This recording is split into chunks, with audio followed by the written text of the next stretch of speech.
प्रिय साथियों, मेरे YouTube चैनल पर आप सभी का हार्दिक स्वागत। आज के इस वीडियो में हम अभिज्ञान शाकुंतलम नाटक के तृतीय अंक का प्रारंभ और उसमें स्थित पद्यों का अध्ययन करेंगे। अतः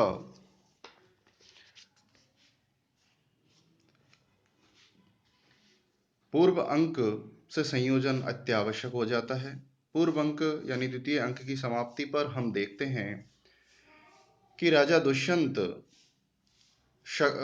शकुंतला विषयक जो उसका मन है, शकुंतला में दत्तचित्त मन, उसकी अभिलाषा में, ऐसे मन से युक्त राजा दुष्यंत महर्षि कंभ के आश्रम के निकट सैन्य डेरे में स्थित हैं। इसी समय पर जब वे पुनः आश्रम में प्रवेश या रहने की इच्छा का बहाना ढूंढ रहे थे, इतने में ही दो ऋषि कुमार महर्षि कंभ की अनुपस्थिति में आश्रम की रक्षा करने के लिए राजा दुष्यंत से निवेदन करते हैं और साथ ही उनके जाने के बाद राजा दुष्यंत उनका जो प्रस्ताव स्वीकार करके अपनी जगह स्थित हैं। इतने में ही अपनी राजधानी से उनकी माँ का संदेश उनके पास पहुँचता है कि उनके व्रत का आज से चौथे दिन व्रत का पारण है। पारण यानी जो व्रत करने के बाद व्रत की पूर्णता पर जो भोजन आदि ग्रहण का कार्यक्रम किया जाता है, वो पारण कहलाती है। तो पारण है और उसमें आपको उपस्थित होना है। अब राजा के सामने दुविधा हो जाती है कि वह राजधानी लौटे या आश्रम की रक्षण कार्य के बहाने अपनी प्रिया शकुंतला से मिलने का बहाना करे। इस संबंध में राजा दुष्यंत को एक युक्ति यानी उपाय सूझता है। वह अपने मित्र विदूषक से कहते हैं कि आप भी मेरी माँ के लिए पुत्र की भांति ही हैं, तो आप राजधानी जाएं और मेरे से संबंधित जितने भी संपादनीय कार्य हैं उनको आप पूरा करें और पुत्र धर्म निभाएं। ऐसा कहकर के राजा दुष्यंत अपने मित्र विदूषक को समस्त सैनिकों और परिजनों के साथ राजधानी की ओर लौटा देते हैं और स्वयं अपने सारथी के साथ आश्रम की रक्षण के कार्य में नियुक्त हो जाते हैं और रक्षण कार्य करते हैं।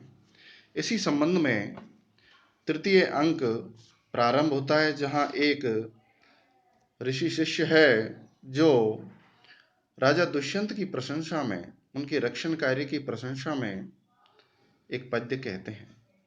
आइए देखते हैं उस पद्य को।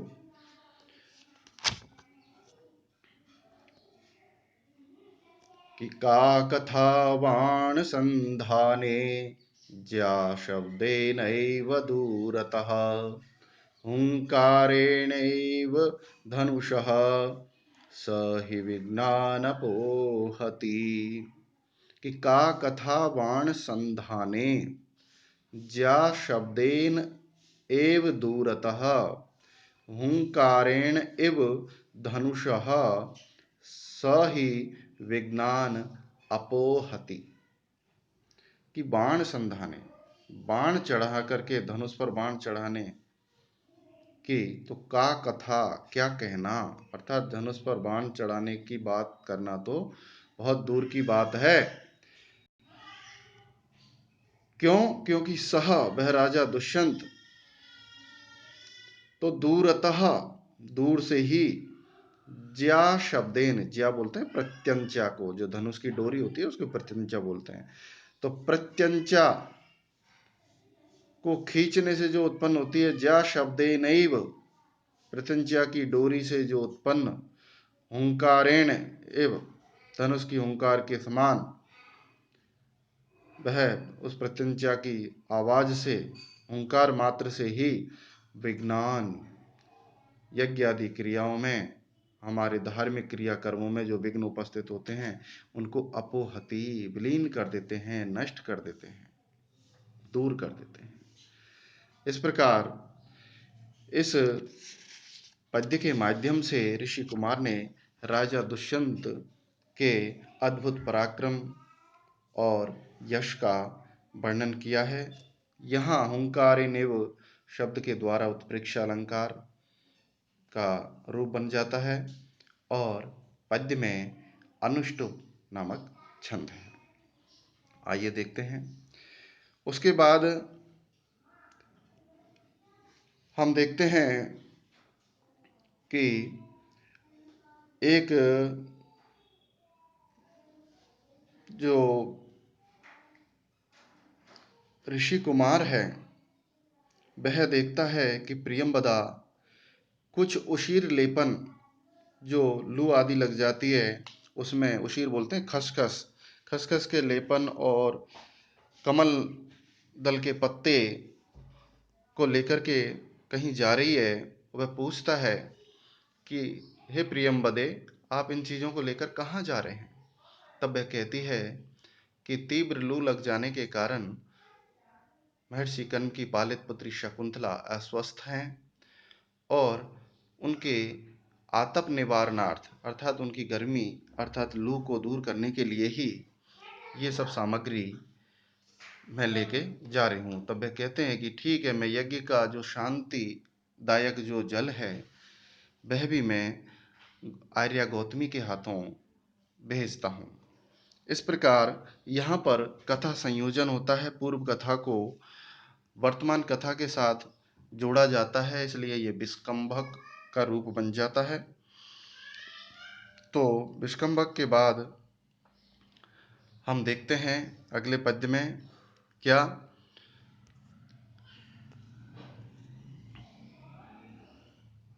कि जाने तपसो वीर्यं सा बाला पर्वतीति मे विदितम् अलमस्मि ततो हृदयं तथापि नेदं निवर्तयितुम्। जाने तपसो वीर्यं सा बाला पर्वतीति मे विदितम् अलमस्मि ततो हृदयं तथापि नेदं निवर्तयितुम्। कि तपसः वीर्यम, तपस्या के प्रभाव को, तपस्या की शक्ति को जाने, मैं जानता हूं। सा बाला, वह बालिका, वह लड़की अर्थात वह शकुंतला, वह कुमारी शकुंतला पर्वती पराधीन है। इति में विदितम, यह भी मुझे ज्ञात है। तथापि, फिर भी, इदम हृदयम, इस शकुंतला में चिपके हुए अभिलाषा युक्त मेरे हृदय को ततः निवर्तितुम, ततः यानी उस शकुंतला से हटाने में, उसे दूर करने में न अलम, अलम न अस्मि, सम अलम यानी समर्थ, न यानी नहीं, अस्मि यानी हूं।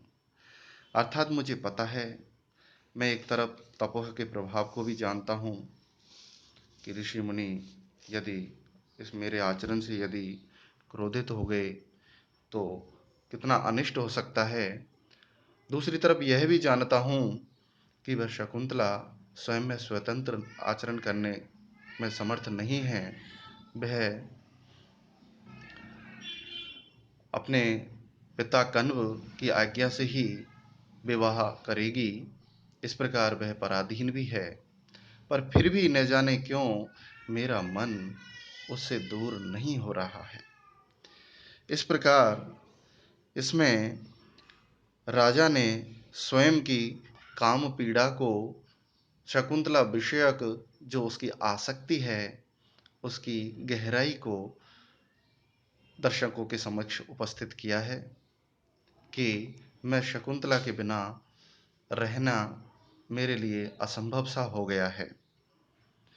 तो इस प्रकार यहाँ आर्या नामक छंद है और हम देखते हैं आगे के पद्य में, जिसमें राजा दुष्यंत स्वयं अपनी कामी अवस्था का और दयनीय अवस्था का चित्रण करते हैं। देखिए कि तव कुसुम शरत्वं शीतिरश्मित्वमिन्दो द्वयमिदं यथार्थं दृश्यते मद्विधेषु विसृजति हिमगर्भैरग्निमिन्दुर्मयूखैस्त्वमपि कुसुमबाणान् वज्रसारीकरोषि।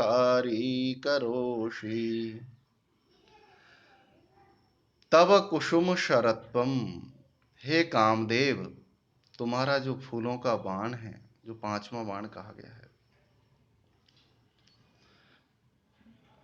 जो 5 बाण हैं कामदेव के, कौन कौन से हैं 5 बाण? उसके लिए एक पद्य मिलता है साहित्य में कि अरविंदम अशोकम चूतम च नवमालिका नीलोत्पलम च पंचैते पंचबाणस सायकः। अरविंद कमल का फूल, अशोक का फूल, चूतम च यानी आम्र मंजरी, नव मल्लिका यानी चमेली, नीलोत्पलम नीलकमल, ये 5 कामदेव के बाण कहे गए हैं साहित्य में, जिनको देख करके मदन अवस्था जागृत हो जाती है, काम भाव जागृत हो जाता है। तो राजा उलाहना देते हैं कामदेव के लिए कि तव कुसुम शरत्वम, कि तुम्हारा जो फूलों का बाण है,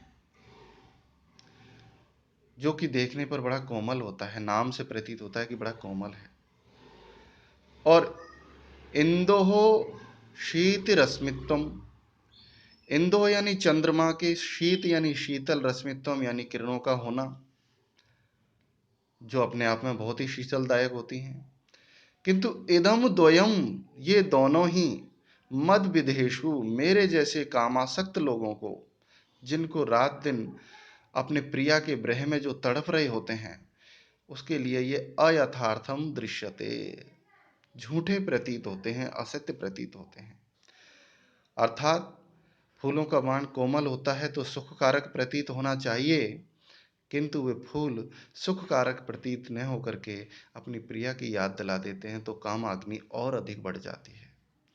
ठीक इसी प्रकार चंद्रमा की जो शीतल किरणें हैं, वो यद्यपि शीतलदायक होनी चाहिए, किंतु ब्रहियों के लिए तो वो शीतलता ही दुखदायक हो जाती है, क्योंकि उस शीतलता के कारण उन्हें अपने प्रियजन की याद आ जाती है।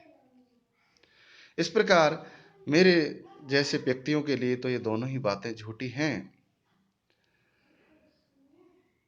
क्योंकि हिमगर्भई, हिंदू इंदु यानी चंद्रमा के द्वारा, हिमगर्भई अपनी, हिम यानी ठंडी शीतल बर्फीली, गर्भ यानी किरणों के द्वारा, अग्निम विसृजति, अग्निम विसृजति, मेरे लिए तो अग्नि की वर्षा कर रहा है। और त्वमपि, हे कामदेव, तुम भी कुसुम बाणान, अपने फूलों के बाणों के द्वारा, वज्र सारी करोसी, मानो वज्र के समान कठोर प्रहार कर रहे हो। इस प्रकार राजा दुष्यंत अपनी मदन अवस्था का और शकुंतला के ब्रह में कामासक्ति का को दर्शाते हैं। वे कहते हैं कि अब हे कामदेव, हमारे जैसे व्यक्तियों के लिए तो आपके ये गुण ही अवगुण बन गए हैं।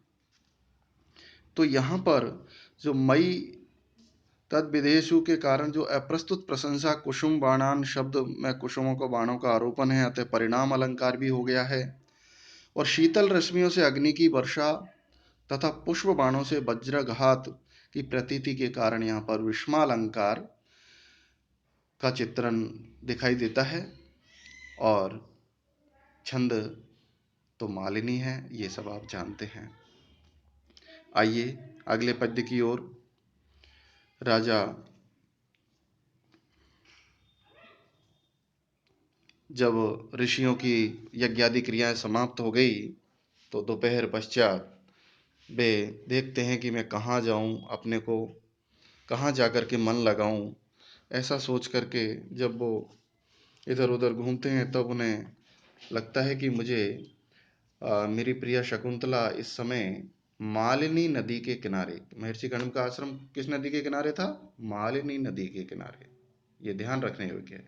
तो मालिनी नदी के किनारे जो लता मंडप हैं, झुरमुट है, प्राय शकुंतला वहीं रहती हैं, तो मुझे भी वहीं चलना चाहिए। तो ऐसा सोच करके जब राजा दुष्यंत मालिनी नदी के किनारे जाते हैं, तो उन्हें मालिनी नदी के समीप की जो शीतलता है वो आनंदित करती है। उसी का वो अपने शब्दों में वर्णन करते हैं। क्या देखते हैं कि शक्यमरविंदम सुरभि कर्णवाही मालिनी तरंगाणाम अंगैरनंगतप्तैरविरलम आलंगितुम पवनः। शक्यमरविन्दसुरभिः कर्णवाही मालिनी तरंगाणाम् अविरलम् आलंगितुं पवनः। शक्यम अरविंद सुरभिः कर्णवाही मालिनी तरंगाणाम् अंगैः अनंग तप्तैः अविरलम् आलिंगितुं पवनः। तो अनंग तप्तई, अनंग बोलते हैं काम भाव से, तप्तई यानी पीड़ित, अंगही अंगों के द्वारा, अर्थात काम भाव से पीड़ित अंगों के द्वारा।